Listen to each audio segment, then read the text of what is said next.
C'est beau ici. C'est plus vraiment la terre, c'est pas encore la mer. Un petit paradis d'entre-deux, les marais. Et dire qu'autrefois, du temps de nos aïeux médiévaux, tout ça n'existait pas. Il n'y avait rien, en tout cas les marais ça n'existait pas. Il y avait le village d'Ars et puis la mer. Et quand la mer se retirait, c'était pas du tout une plage de sable. Il y avait une espèce de bouillasse qui prenait de plus en plus de place. Enfin, pour le dire plus joliment, c'était un dépôt d'alluvions, de poussière, de roches apportées par la mer et qu'on appelle le brie. Mais en fait, c'était quand même une sorte de marécage, un mélange d'argile et de vase qui sentait pas bon, avec plein de moustiques et sûrement plein de petits démons affreux qui n'avaient qu'une envie, c'était de vous faire tomber dans la vase et vous rouler dedans. Autant vous dire qu'ici, autrefois, personne n'y mettait les pieds. Il y avait un garçon dont on avait oublié le nom. Il faisait pas grand-chose, il parlait peu, travaillait pas. Ah si. La seule chose qu'il faisait, grande et belle entre toutes, me direz-vous, il écoutait battre le cœur du monde. Il regardait autour de lui et parfois, on aurait dit qu'il regardait le vide, l'espace entre les choses. Lui, les habitants d'Ars le regardaient avec amusement et parfois un peu de pitié comme on regarderait un fou. Souvent, on le voyait partir tôt le matin à la marée haute. Il montait sur sa petite barque qu'il appelait le Vasco de Gamay. À la conquête de nouvelles terres? Pas vraiment. Il faisait des ronds dans l'eau, à cet endroit-là, et lorsque la mer se retirait, pouf, il s'échouait dans la bouillasse. Et là, il passait de longues heures à attendre, à regarder. Il se sentait proche du bulot qui bulle sur son rocher. Il attendait que la mer remonte. Et au village, on le regardait et on lui disait « Mais qu'est-ce que tu fabriques dans le brie? Mais regardez-le, il n'a même pas de filet, pas de pigouille, pas de canne à pêche. Qu'est-ce que tu fabriques dans le brie ?» Si bien qu'à force, ce garçon-là, on avait fini par l'appeler le brie. Et l'endroit où il s'échouait avec son Vasco de Gamay, on a appelé ça la fabrique, jusqu'à aujourd'hui d'ailleurs.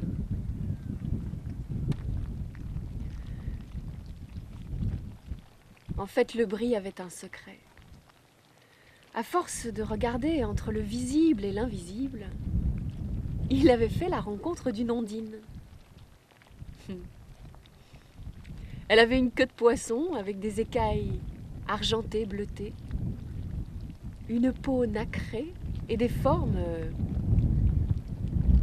plutôt très féminines. Et puis pas du tout pudique, l'ondine. Elle était toujours entièrement nue. Elle s'habillait parfois avec des algues et des coquillages. D'ailleurs, la coquille Saint-Jacques est l'ancêtre du Wonderbra, si vous voulez savoir, mesdames. Enfin, ils s'entendaient bien tous les deux. Vous comprenez mieux maintenant comment le brie pouvait passer des heures à attendre que la mer remonte. Le brie était un contemplatif, inspiré par une ondine. Le brie était un contemplatif, inspiré par une ondine, s'amuse des mers. Et le brie avait remarqué que dans un creux de sa barque se déposaient, parfois pendant l'été, des grains de sel. Il les ramassait précieusement, parce qu'à défaut d'avoir beaucoup de pommes de terre à mettre dans son assiette, au moins, avec ça, elles avaient du goût. Et quand il n'avait vraiment plus rien dans ses placards, il échangeait ces quelques grains de sel contre un meuil ou une sèche. Et on appréciait dans le village. C'est vrai que sur le poisson, c'était bon. On lui demandait d'ailleurs s'il n'en avait pas plus du sel. Mais il disait que non. Il les ramassait grain par grain pendant les jolis mois de l'année. Une nuit pourtant, l'ondine lui souffle un rêve.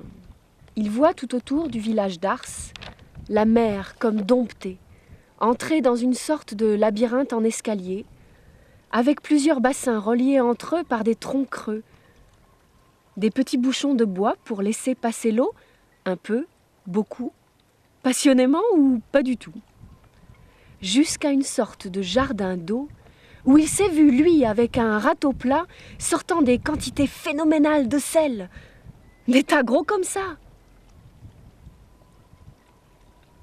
Le Brie se réveille en sueur.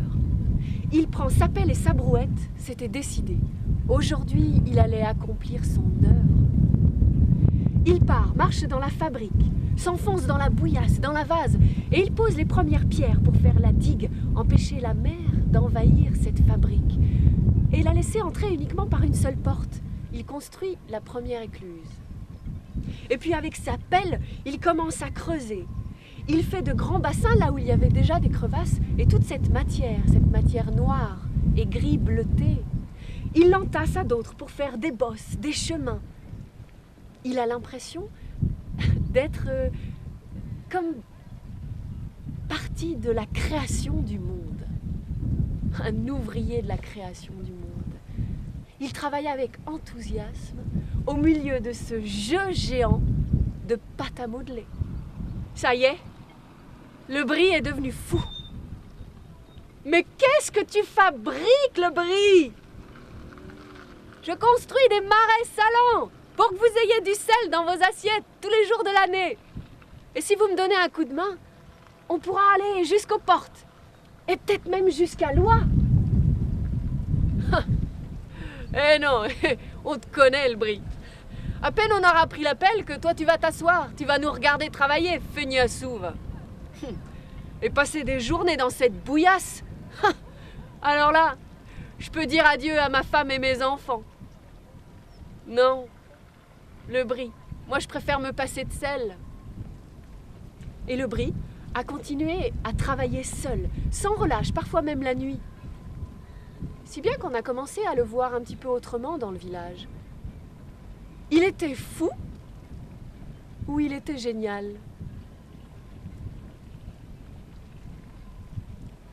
Le tailleur de pierre, un homme costaud et jovial, est venu l'aider un jour pour continuer de construire la digue. Et le charpentier, il lui a bricolé des outils en bois pour lui permettre de travailler la vase et l'argile dans l'eau salée. Parce que le métal, ça colle et ça rouille. Et en quelques semaines, tous les habitants du village ont commencé à s'y intéresser, à ce que fabriquait le Brie. Et ils ont apporté leur aide.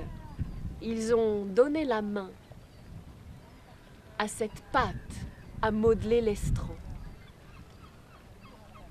Et puis les habitants des Portes, de la Couarde et de Loie, ils s'y sont mis eux aussi. On allait se rejoindre. On allait se rejoindre dans ce marécage et construire une route au-dessus de l'eau. Et on allait vendre du sel dans l'Europe entière.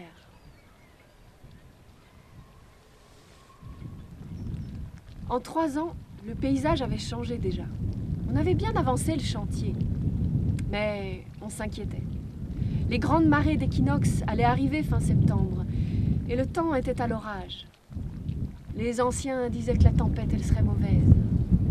Alors on redouble d'efforts pour avancer la construction de la digue et la renforcer, mais la distance à parcourir était telle que les hommes, petit à petit, baissent la pelle et rentrent chez eux. Découragés, mais résignés. Ce Le Brie, il a eu un projet trop ambitieux. Il faut arrêter de se prendre pour des demi-dieux. Le Brie a continué seul à poser les pierres pour la digue. Et quand il a vu arriver la mer, il s'est arrêté lui aussi. Il est monté sur sa barque, son Vasco de Gamay. Un peu comme Noé dans son arche, sauf que il a juste pris avec lui son accordéon et il s'est mis à jouer en fermant les yeux. La mer, elle pouvait bien faire de lui ce qu'elle voudrait. Lui qui trépasse ses marais. Il a entendu le tonnerre gronder, les vagues cogner, et il est tombé évanoui.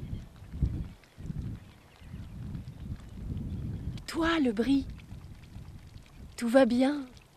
Mais si, avec les ondines et les ondins, le grand triton et même les ragondins, on t'a aidé à finir ton œuvre. Tout va bien. Si, mais si. Efface ta jolie moue et va prendre ton simoussi. Si, mou, si. Si, mou, si. Si, mou, si. Le brie a ouvert les yeux. Il aperçoit l'ondine, et derrière son visage d'ange, il voit la digue en une seule courbe fine jusqu'à l'oie. Des bassins de tailles différentes et l'eau bien tranquille dans les chenaux. Des bosses, presque sèches déjà, bien hautes, bien régulières. Il a ben fallu un hiver pour s'en remettre. Au printemps, l'herbe avait poussé sur les bosses des marais. La moutarde sauvage avait explosé de sa couleur jaune. Les créatures ailées du ciel venaient s'y poser, attraper une crevette et faire leur nid. Le soleil venait baigner ses couleurs du soir dans l'eau des carreaux. Le brie impatient va à son vaset. Il ouvre l'essai et laisse entrer l'eau de la mer. L'eau trouble s'avance doucement, passant et virounant de canaux en bassins. L'écoulement gracieux et mélodieux est rythmé par un chef d'orchestre discret, les venues du saunier le brie qui ouvre et ferme les passages d'eau avec ses petits bouchons de bois.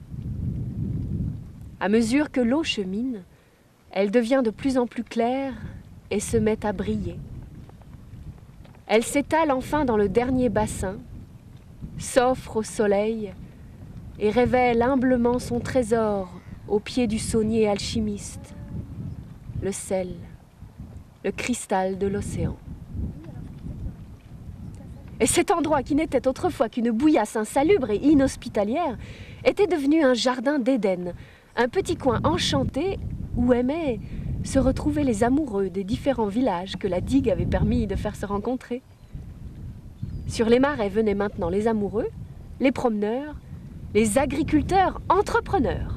Et oui, de plus en plus de gens se sont mis à récolter du sel, et sur les bosses, on a fait pousser des légumes, des artichauts, de l'orge, des fèves, et des moutons sont venus paître sur d'autres bosses. La prospérité souriait à l'île de Ré. Un jour, un voisin de marais vient trouver le brie. « Hé, tu connais pas la dernière? Cet hiver, il y a des petits serpents de mer qui sont rentrés dans mon vaset. Eh ben, ça se mange. Et paraît-il que c'est goûtu. Ils en sont friands sur le continent. Ils disent même que c'est le caviar de la mer. C'est trop de la balle, c'est de la pibale. Et dit le brie, tu veux pas arrêter de faire du sel et tous les deux on ira vendre ces petits serpents de mer? On sera pas des voyous, on sera juste des petits pibalous. Non, a répondu le brie. Moi, l'ondine, elle m'a donné les marais, c'est pour faire du sel. Alors, tout ce qui vit et qui rentre dans mon vaset, je lui laisse la vie tranquille. Il y a déjà les oiseaux qui s'en chargent. Et le temps a passé comme ça. Le brie continuait à travailler, tranquillement, joyeusement, dans son marais salant. Au bout de 3 ans, un matin d'avril, alors qu'il allait sur son marais, il entend des cris stridents. Et il aperçoit un héron cendré fondre vers le sol en donnant des coups de bec, et au sol, il voit se débattre un énorme serpent. Le brie va prendre son simoussi, et il le met sur ses épaules. Il a 4,50 m d'envergure. Le héron avec ses 1,50 m au tapis. Et il a couru, le brie, jusqu'à l'endroit où se battaient le héron et le grand serpent. Et le brie a commencé à tournoyer avec son simoussi de 4,50 m. Il a tournoyé, tournoyé. L'oiseau a essayé de l'atteindre avec son bec, mais il s'est pris un coup de simoussi et le héron s'en est allé en titubant dans les airs. Héron, héron, petit patapon. Le brie a regardé le grand serpent retourner dans l'eau de son vaset. T'es pas un congre, toi. Se pourrait-il que tu sois cette créature issue des petits serpents d'eau rentrés dans mon vaset il y a de ça 3 ans? Le caviar a pris de l'allure.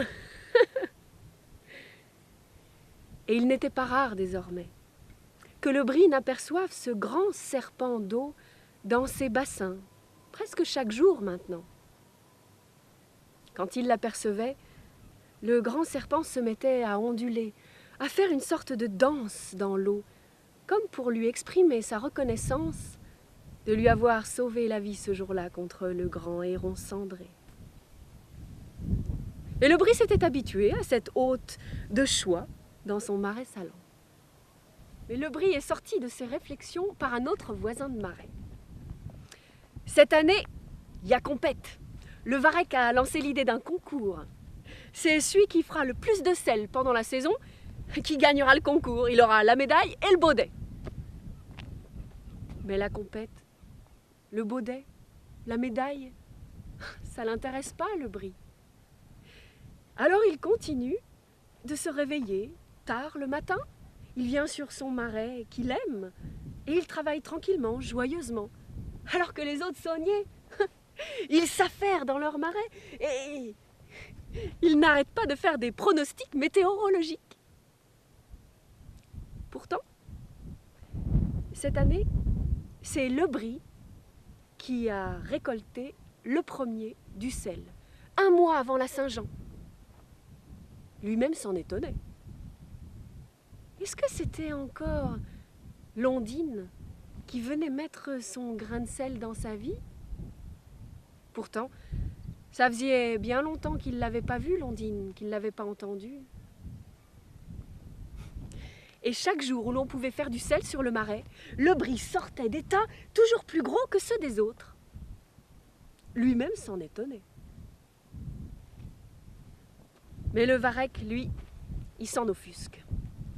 Alors il vient rendre visite de plus en plus souvent à le bris sur son marais pour observer, voir comment il travaille. Et il n'était pas rare, pourtant, que le bris oublie de fermer ses bouchons alors qu'on annonce une pluie. Ou alors qu'il oublie d'ouvrir les arrivées d'eau alors que la journée s'annonce ensoleillée avec du vent sec.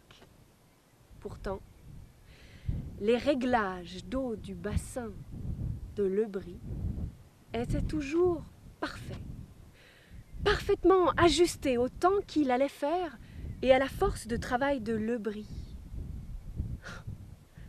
Et le pilot, sur sa bosse, grossissait bien plus vite que le pilot des autres. Le varech se dit qu'il y a anguille sous roche. Le bris trompe son monde. Il y a une ruse. Une nuit de pleine lune, il y va, sur le marais de le bris.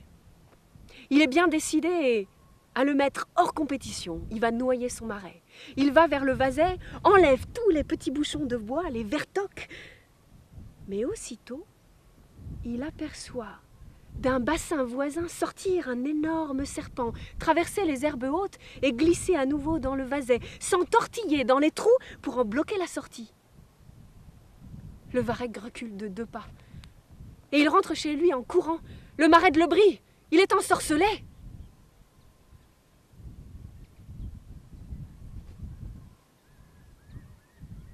À la fin de la saison de sel, on fait le grand charroi. Et c'est le bris qui est désigné gagnant. Il y a des sardines, de la musique, et on félicite le gagnant. Il y a même une petite louadaise qui s'approche de lui. Elle n'a pas de queue de poisson, ni d'étoile de mer dans les cheveux, mais son sourire est pour le bris la plus belle des surprises. Du haut de sa vague, l'ondine le voit. Elle est contente pour lui. Mais le varech, lui, pendant que le bris passe son temps entre la piste de danse et la buvette, il broie du noir, il ronge son frein. Et il se dit que l'an prochain, ce sera pas pareil. Sans ce serpent diabolique qui fait tous les réglages de se saunier à sa place, ce petit gars, il ne vaut rien. Et il part d'un pas décidé avec un couteau dans la poche vers le marais de le bris. L'ondine l'aperçoit, elle voit son regard noir. Alors elle nage à toute vitesse vers le marais de son ami. Elle ouvre la lucette, la petite porte qu'il y a dans l'essai, et elle appelle le grand serpent d'eau. On vient pour te tuer. Dans à peine quelques heures, tu seras sur le grill ou pire, en matelote. Alors prends la mer, va, sauve-toi, nage le plus loin possible et va faire tes petits à l'autre bout de l'océan. Ils pourront revenir à l'hiver prochain. Dans ce marais, ils y trouveront protection et nourriture, mais qu'ils se rappellent toujours, lorsque la saison du sel se finira. Alors il faudra reprendre la mer. Je vous enverrai un signe pour avertir ceux d'entre vous qui seront le plus menacés. Puis l'ondine caresse le grand serpent d'eau qui change alors de couleur. Il devient argenté. Il ondule et danse une dernière fois dans l'eau du Vaset, passe à travers l'essai et reprend la mer pour ne plus jamais revenir. Et aujourd'hui, dans nos marais, on voit entrer pendant l'hiver des petits serpents d'eau, des pibales, qui viennent trouver dans la plupart des marais salants et des marais une eau plus chaude, protection et nourriture. Ces pibales peuvent grandir, grossir et devenir ces poissons-serpents qu'on appelle des anguilles. Mais dès que la saison du sel se finit, après le grand charroi, elles se souviennent de la menace qui pèse sur elles. Alors elles s'enfouissent dans la vase pour se cacher. Mais lorsqu'elles changent de couleur, lorsque sur leur flanc apparaît la couleur argentée, alors elles savent qu'elles doivent reprendre la mer sans plus tarder. Elles vont jusqu'au bout de l'océan. À la mer des Sargasses, elles font leurs petits et meurent. Vous allez bientôt me quitter, vous aussi? Eh bien, soit. Allez nager.